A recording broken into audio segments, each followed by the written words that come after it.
ശനി വക്രഗതി പ്രാപിക്കുമ്പോൾ മേടക്കൂർ നക്ഷത്രങ്ങളായ അശ്വതി, ഭരണി, കാർത്തികാൽ നക്ഷത്രങ്ങളുടെ സാമാന്യഫലമാണ് ഇവിടെ ചിന്തിക്കുന്നത്. ഈ നക്ഷത്രക്കാരുടെ 11-ൽ കൂടിയാണ് ശനി സഞ്ചരിക്കുന്നത്. ഈ ജൂൺ 29 മുതൽ ഈ ശനിക്ക് വക്രഗതി വന്നിരിക്കുകയാണ്. വക്രഗതി വരുന്ന ശനി ശരിക്കും ഒരു ശുഭഗ്രഹം പ്രവർത്തിച്ച് എങ്ങനെ ഗുണാനുഭവങ്ങൾ തരുമോ അങ്ങനെ തന്നെ തരും. അതായത് ശരിക്കും ഒരു വ്യാഴം തരുന്നതിനേക്കാളും കൂടുതൽ ഗുണാനുഭവങ്ങൾ 11-ൽ വക്രഗതിയിൽ നിൽക്കുന്ന ഈ ശനിക്ക് തരുവാനുള്ള ശേഷിയുണ്ട്. അതുകൊണ്ട് ഈ ശനീശ്വരൻ ഇവരെ കനിഞ്ഞ് അനുഗ്രഹിക്കും എന്ന് തന്നെ നമുക്ക് പറയാവുന്നതാണ്.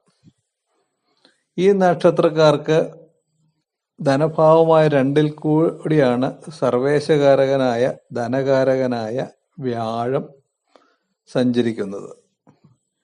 ഈ വ്യാഴം കർമ്മസ്ഥാനമായ 10-ലേക്ക് ദൃഷ്ടി ചെയ്യുന്നുണ്ട്. അതായത് വ്യാഴത്തിന്റെ 9-ാം ഭാവ ദൃഷ്ടി കൊണ്ട് 10-ലേക്ക് കർമ്മഭാവത്തിലേക്ക് ദൃഷ്ടി ചെയ്യുന്നു. ഈ ശനിയുടെ വക്രഗതി ഏകദേശം 6 മാസക്കാലമാണ്. അതുകൊണ്ട് ഈ വരുന്ന 6 മാസക്കാലം ഇവർക്ക് വളരെ അനുകൂലമായിട്ടുള്ളൊരു കാലഘട്ടമാണ്. ശനി അഭീഷ്ടസ്ഥാനമായ 11-ൽ കൂടിയാണ് സഞ്ചരിക്കുന്നത്. അതുകൊണ്ട് ഈ അഭീഷ്ടസ്ഥാനമായ 11-ൽ കൂടി ശനി സഞ്ചരിക്കുന്നുണ്ട്. ശനി ഇവരുടെ അഭീഷ്ടങ്ങള് ഇവരുടെ ആഗ്രഹങ്ങള് എല്ലാം സാധിച്ചു കൊടുക്കാൻ പ്രാപ്തനാണ്. അത് ശനീശ്വരൻ അവർക്ക് എല്ലാ ആഗ്രഹങ്ങളും സാധിച്ചു കൊടുക്കുക തന്നെ ചെയ്യും. കാരണം അതേപോലെ അനുഭവം വരേണ്ട കാലഘട്ടമാണ് ഈ നക്ഷത്രക്കാർക്ക്. ഈ കാലഘട്ടത്തിൽ എടുത്തു പറയേണ്ട വേറൊരു കാര്യം ഇവർക്ക് ലഭിക്കാവുന്ന ഭൂമി ലാഭമാണ്. ചിലര് ഒരു ഗൃഹനിർമ്മാണത്തിനൊക്കെ വേണ്ടി ഒരു ഭൂമിയൊക്കെ അന്വേഷിച്ച് നടക്കുന്ന കാലഘട്ടമായിരിക്കും. ഒരുപക്ഷെ പണമൊക്കെ കയ്യിലുണ്ടായിരിക്കും, പക്ഷെ പറ്റിയൊരു ഭൂമി ഇവർക്ക് വന്ന് ചേരാൻ കാലതാമസം വന്നിട്ട് സമയമായിരിക്കും. അപ്പൊ ഈ കാലഘട്ടത്തിൽ ഇവർക്ക് തീർച്ചയായിട്ടും ആഗ്രഹിച്ച പോലെ ഒരു ഭൂമി സ്വന്തമാക്കാൻ സാധിക്കും. പണമില്ലാത്തവർക്കാണെങ്കിൽ പോലും ഏതെങ്കിലുമൊക്കെ ഭാഗത്തുനിന്ന് അപ്രതീക്ഷിതമായിട്ട് ആരെങ്കിലുമൊക്കെ സഹായിച്ചോ, അപ്രതീക്ഷിതമായിട്ട് എവിടെയെങ്കിലും ഒരു കൂടിയ തുകകളുടെ ചിട്ടി ലഭിച്ചോ, എങ്ങനെയൊക്കെ എന്തെങ്കിലുമൊക്കെ അതിൽ ഇവർക്ക് പണം വന്നു ചേരും. അതുപോലെ തന്നെ ഇവർ ആഗ്രഹിച്ച രീതിയിൽ തന്നെ പെട്ടെന്ന് യാതൊരു തടസ്സങ്ങളെ കൂടാതെ ഈ ഭൂമി സ്വന്തമാക്കുവാനും ഗൃഹനിർമ്മാണം തുടങ്ങുവാനും അതിന് യാതൊരു തടസ്സമില്ലാതെ ഈ 6 മാസം പൂർത്തിയാക്കുവാനും സാധിക്കാൻ ഉള്ളൊരു സാഹചര്യമുണ്ട്.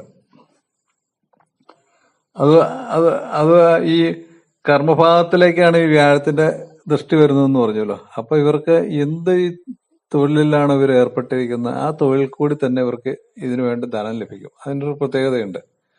അതായത് ഇവർ ചെയ്തുകൊണ്ടിരിക്കുന്ന തൊഴിലിൽ വളരെ ധനാഭിവൃദ്ധി ഉണ്ടാവും. അതുപോലെ തന്നെ ചിലപ്പോൾ ഇവരുടെ തൊഴിൽ ചെയ്തിട്ട് ചിലപ്പോൾ കുറെ പൈസയൊക്കെ കിട്ടാതെ കിടപ്പുണ്ടായിരിക്കും എന്തെങ്കിലുമൊക്കെ. ആ കിട്ടാത്ത കടങ്ങളൊക്കെ ഇവർക്ക് വന്നു ചേരും. അത് പണം കൊടുക്കാനുള്ളവർ കൊടുക്കും. കർമ്മരംഗത്തുണ്ടായിരുന്ന തടസ്സങ്ങളൊക്കെ മാറും.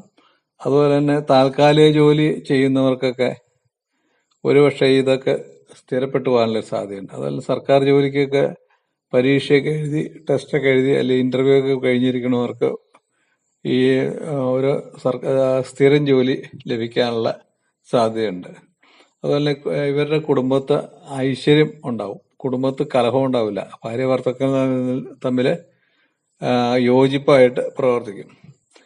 അതുപോലെ തന്നെ ദീർഘകാലമായിട്ട് വിവാഹം നടക്കാത്ത നക്ഷത്രക്കാർക്ക് ഈ ചിങ്ങമാസത്തിനകം ഇവരുടെ വിവാഹ കാര്യങ്ങൾക്ക് ഒരു തീർപ്പുണ്ടാകും. അതായത് ചുരുങ്ങിയ വർഷം വിവാഹം നടക്കേണ്ടതാണ്, നടന്നില്ലെങ്കിലും വിവാഹ നിശ്ചയം അല്ലെ അതിന് പറ്റിയ രീതിയിലൊരു തീർപ്പ് തീർച്ചയായിട്ടും ഉണ്ടായിരിക്കും.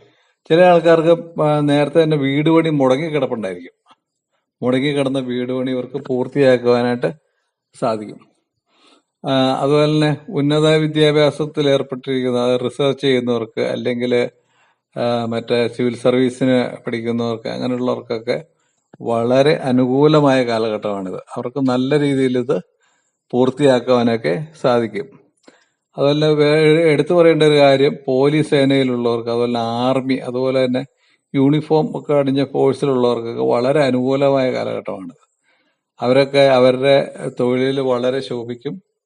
അതുവഴി മേലുദ്യോഗസ്ഥന്മാരിൽ നിന്ന് ഇവർക്ക് എന്തെങ്കിലുമൊക്കെ ഒരു അവാർഡോ അല്ലെങ്കിൽ അങ്ങനെ എന്തെങ്കിലുമൊക്കെ ഒരു പ്രീതികരമായ എന്തെങ്കിലും ഒരു ഇതൊക്കെ കിട്ടാനുള്ള സാധ്യതയുണ്ട്. ശരിക്കും പറഞ്ഞാൽ ഒരു രാജതുല്യമായ ഒരു അനുഭവമാണ് ഇവർക്ക് ഈ 6 മാസത്തിനകം കിട്ടാൻ പോകുന്നത്. ഇത് വളരെ വേണ്ട രീതിയിൽ വിനിയോഗിച്ചാൽ ഇവർക്ക് തീർച്ചയായിട്ടും ശ്രേയസ്കരമായ ഒരു കാലഘട്ടമായിരിക്കും. പിന്നെ വേറെ കാര്യം കൂടി പറയാം, ഇതൊരു പൊതുഫലം മാത്രമാണ്. ഇത് എല്ലാവർക്കും അനുഭവയോഗ്യമാകണമെന്നില്ല. കാരണം എന്താ വെച്ചാൽ ഓരോ ജാതകക്കാരുടെയും ജനിച്ച സമയം അനുസരിച്ചും ഗ്രഹങ്ങൾ നിൽക്കുന്ന സ്ഥിതി അനുസരിച്ചും ദശാകാലം അനുസരിച്ചും ഈ ഫലങ്ങൾ പൂർണ്ണമായിട്ട് അനുഭവയോഗ്യമാകണമെന്നില്ല. ഈ ചാനൽ ഇഷ്ടപ്പെട്ടുവെങ്കിൽ നിങ്ങൾ സബ്സ്ക്രൈബ് ചെയ്യുക, ലൈക്ക് ചെയ്യുക, ഷെയർ ചെയ്യുക. നമസ്തേ.